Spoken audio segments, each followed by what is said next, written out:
En el año 1937 se detecta por primera vez el coronavirus en pollos, pero es en la década de 1960 que se aísla por primera vez en humanos y se descubre que este producía resfriado común en los niños, pero no era letal.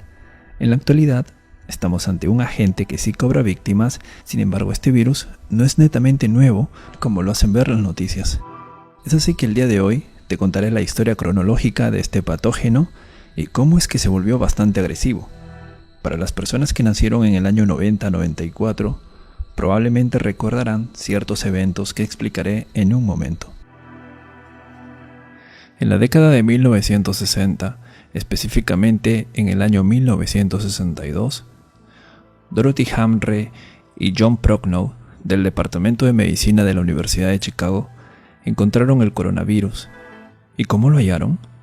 Resulta que era invierno y para esa fecha habían estudiantes de medicina enfermos. Es así que en el laboratorio estos estaban estudiando los efectos de los virus en los órganos. Para ese tiempo el virus más conocido o más común en producir resfrío era el rinovirus. Es así que tomando un poco de células de las fosas nasales de estos pacientes que estaban enfermos y a su vez inoculando estos en un pedacito de riñón humano, observaban cómo habían ciertos patrones de inflamación. La sorpresa ocurrió cuando en el invierno de 1962, al obtener las muestras de estos alumnos de medicina e inocularlas en el riñón de prueba, encontraron que la inflamación era diferente que el del rinovirus. Con eso ya había indicios de que un nuevo virus se había detectado. No se sabía el nombre, no se sabía lo que era, pero era algo del tracto respiratorio y se podía transmitir de humano a humano. Tras este hallazgo, en el año 1967, Almeida y Tyrrell logran tomarle foto con el microscopio electrónico. De esa forma se descubre por primera vez su estructura de corona. Lo que están viendo son las primeras fotos del coronavirus, que hasta ese momento no tenía nombre. Cabe resaltar que los microscopios convencionales no tienen la capacidad para ver el virus. En cambio, los electrónicos o microscopios de electrones sí los tienen. Bien, siguiendo con la historia, una vez descubierto el virus y con el pasar de los años, se identifican otros grupos de este virus. El gamma coronavirus, que ataca a aves grandes, mamíferos y marinos. El delta coronavirus, que solo ataca a aves. Y los más importantes, el alfa y beta coronavirus, que atacan ganado bovino, porcino, animales de compañía, murciélagos y, sobre todo, al ser humano. ¿Y cuál es el agente causal del que se habla en las noticias?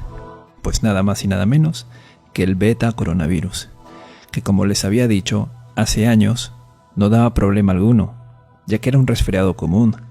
Sin embargo, en este nuevo milenio, las cosas han cambiado totalmente.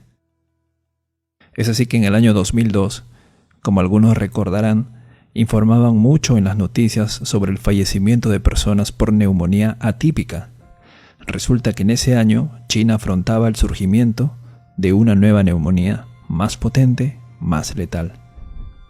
El origen de este evento fue Cantón, China, año 2002. Las personas infectadas fueron 8.098, de los cuales fallecieron el 9.5%. Sin embargo, el brote cerró en el 2004, cuando se pudo controlar la enfermedad. Muchos se preguntarán, ¿y por qué no fallecieron todos? La respuesta es simple, y es que depende mucho del sistema inmunológico de cada persona. El grupo de riesgo o los que llevan la peor parte son los diabéticos, ancianos, niños, personas con defensas bajas y enfermedades crónicas. Otra pregunta que se hace es, ¿y qué es una neumonía típica? Para comprender qué es una neumonía típica, primero hay que saber qué es la neumonía. Y una neumonía, en palabras sencillas, es una inflamación demostrada del tejido pulmonar. Es decir, una persona que tiene fiebre, tos con expectoraciones, a las justas puede hablar, tiene escalofríos, le duelen las costillas y respira rápidamente. Este es un cuadro típico o común de una neumonía por infección bacteriana, por ejemplo.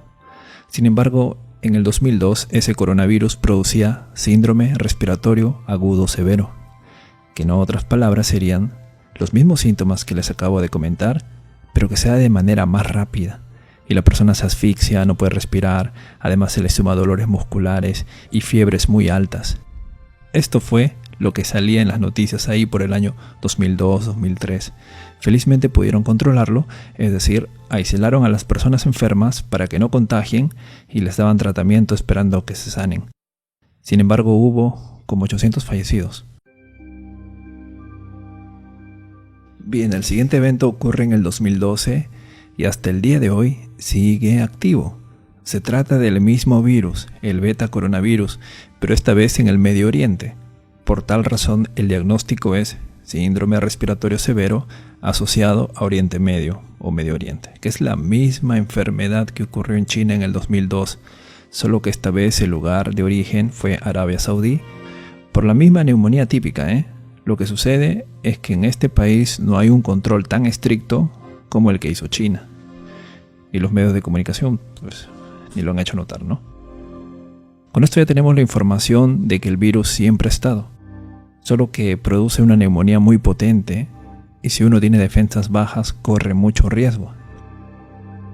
Pasemos ahora a la parte final, el coronavirus actual. ¿Qué ha sucedido? En primer lugar, se sabe que el virus es del mismo género, o sea, el beta coronavirus. Sin embargo, este ha mutado. Por tal razón es llamado nCoV 2019, es decir, novel o nuevo coronavirus, y entraría a tallar como una enfermedad reemergente. Para que se pueda entender, es como si de repente apareciera el primo del VIH, y ya no solo te baja las defensas, sino ahora te deja calvo, algo así. Por tal razón las autoridades se alarman y tienen que poner en cuarentena a las personas y es necesario crear un ambiente especial. Por tanto, es digno de admirar la labor que está haciendo China para controlar la enfermedad. Algunas personas se preguntan, ¿cómo es que aparecen los virus? La respuesta es simple, y es que el 75% de las enfermedades emergentes o nuevas son una zoonosis, es decir, la transmiten los animales. Por ejemplo, lo más aceptado del VIH es que el virus de inmunodeficiencia del simio fue transmitido al ser humano,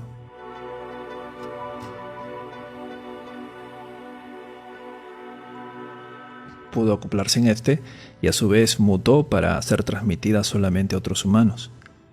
Los virus no tienen vida, son estructuras proteicas que contienen ADN o ARN con la capacidad de alterar otras estructuras celulares. Para ello tiene que haber compatibilidad. Aún así, los virus pueden cambiar su composición constantemente debido al hospedador en el que se encuentran. Es por eso que todos los años, digamos, te da la gripe, salvo que genéticamente seas resistente a estos virus. También cabe resaltar que su tiempo de vida media en el ambiente es limitado. Y por otra parte, el coronavirus es termolábil, es decir, no sobrevive en el calor, tampoco sobrevive al alcohol, dado que su secuencia de ARN se destruye. Para finalizar, hablemos del nCoV. Esto sucede a finales del mes de diciembre, en la zona de Wuhan, provincia de Hubei. De repente varias personas empiezan a padecer de neumonía, de los cuales muchos de estos entraban a cuidados intensivos debido a la intensidad de esta enfermedad, algo que llamó la atención de los médicos. Por tal razón, lo constataron como un brote local y probablemente se trate de una nueva enfermedad. Es así que al hacer las preguntas a los pacientes, estos decían que habían estado en el mercado de pescados y mariscos de Wuhan. Por lo cual, el 1 de enero se cerró ese mercado, y las autoridades chinas informan a la OMS sobre una serie de casos de neumonía de origen desconocido. Cabe resaltar que en el mercado existen animales vivos y humanos que conviven, por tal razón podría tratarse de una zoonosis. El 7 al 8 de enero, tomando muestras de los pacientes enfermos, los científicos encuentran que se trataba de una nueva cepa de coronavirus y fue catalogado como nCoV. El 11 de enero sucede la primera muerte producto de este patógeno. El 12 de enero, China informa la secuencia genética de este virus. De esa manera ya se pueden hacer los primers o cebadores que permiten identificar el virus mediante exámenes de laboratorio. El 13 se notifica el primer caso o persona infectada fuera de China. El 17, Un artículo publicado en el Imperial College de Londres advierte que el número de casos de Wuhan es cerca de 1700. El 20 se confirma que el virus se puede transmitir entre humanos. El 23, la OMS reconoce la emergencia china, pero asegura que es prematuro hablar aún de una emergencia sanitaria a escala mundial. El 24 se confirma el primer caso en Francia. El 25, más de 40 fallecidos y 1000 casos confirmados, además de 56 millones de personas confinadas en la provincia de Hubei, o mejor dicho, puestas en cuarentena. El 28, varios países organizan la repatriación de sus ciudadanos a China. Asimismo, el país solicita que los traigan de vuelta, dado que son 5 millones de personas que salieron de Wuhan antes de que la ciudad se haya declarado en cuarentena, y por tal razón hay preocupación de que pueden ser posibles portadores del coronavirus. Lo que sucede es que algunas de estas personas viajaron por vacaciones de Año Nuevo lunar y otros huyendo de la epidemia. De hecho, gran parte del segundo grupo abandonó la capital de la provincia de Hubei y se dirigió a ciudades vecinas. Aunque el Estado moviliza grandes lotes de materiales y suministros médicos hacia Hubei, las autoridades locales advirtieron que había un gran déficit de estos productos por la cantidad de enfermos que surgen a diario. Ahí salen las noticias esto del hospital construido en 10 días, por ejemplo. El 29 de enero se confirma que la epidemia, o pandemia ya en este caso, supera la cantidad de casos registrados durante la epidemia del 2003, que fueron cerca de 8.000 personas. Actualmente ya vamos cerca de 10.000, hoy 31 de enero. Les dejo en la descripción del video el mapeo hecho por la Universidad de Johns Hopkins, donde se aprecia la cantidad de estos casos confirmados, o sea que tienen la enfermedad verazmente, así como cuántos han fallecido y cuántos se han recuperado. El 26 de enero habían cerca de 3.000, ahora ya hay casi 10.000, y probablemente seguirá subiendo. Y por último, el 30 de enero del presente año, la OMS la declara emergencia de salud pública a nivel internacional.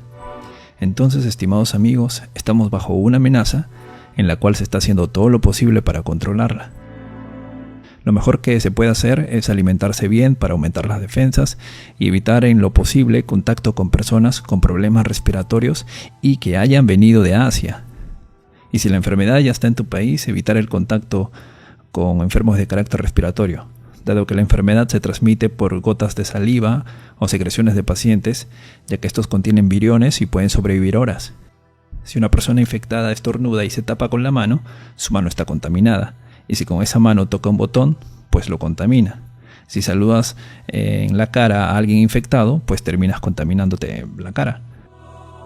Ojo, si en este momento tienes gripe, digamos, y no has tenido contacto con alguien procedente de Asia, no entras en los casos probables para identificar coronavirus, sino otros tipos, ya sea influenza o rinovirus. Si vas al hospital a solicitar que te detecten coronavirus, es por las puras, porque lo que se espera son pacientes que vengan de Asia, porque serían los casos sospechosos. Espero que se entienda, y que hayan comprendido algo más con respecto a esta enfermedad. Mientras haya un control riguroso en cada país, la enfermedad no avanzará. Y aún así, quienes están en riesgo son los niños, ancianos, personas con defensas bajas. Por eso hay que aumentar las defensas y a cuidarse. Nos vemos.